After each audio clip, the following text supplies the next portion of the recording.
Bonjour à tous, donc dans cette séance, on va parler de la langue du Moyen Âge, c'est-à-dire l'ancien français. Donc c'est une langue qui est apparue vers le 9e siècle. Avant, donc on parlait latin.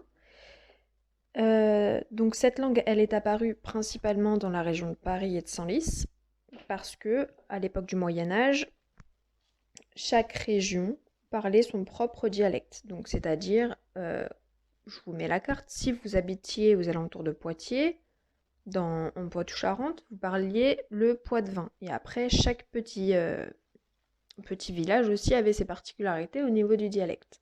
Si vous habitiez euh, à Biarritz actuellement, vous parliez basque. Si vous habitiez en Bretagne, vous parliez breton, etc.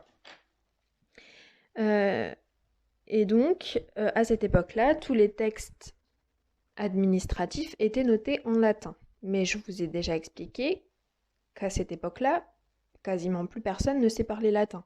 Les prêches dans les églises sont faits en latin, mais les gens ne vont pas à l'école, donc la langue latine se perd, le latin se perd. Le latin devient progressivement une langue morte.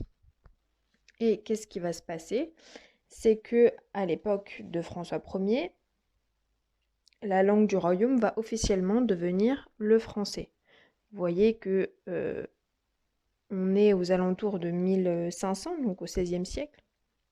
Donc pendant tout le Moyen Âge, le français n'existe pas. On parle en ancien français.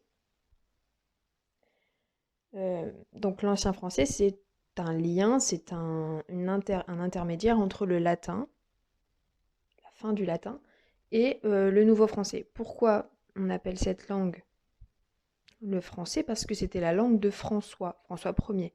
François Ier qui habitait à Paris au début, quand cette langue a été officialisée, seul euh, Paris et ses alentours parlaient le français. Il a fallu que l'on instaure cette langue dans les administrations, c'est-à-dire qu'on écrive les documents administratifs, les traités en français pour que cette langue se développe et aussi qu'on l'intègre dans un cursus scolaire.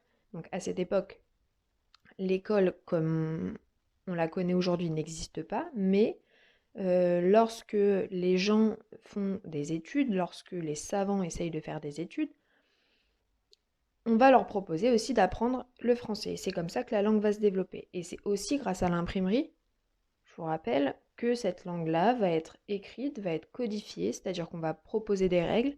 Chaque région va devoir se plier à ces règles pour que tout le monde parle le français, parle une langue commune, et c'est grâce à cette langue commune qu'on fédère un peuple.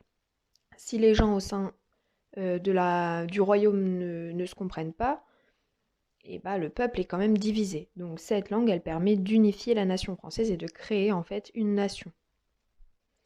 Donc premier exercice que je vous propose, c'est un texte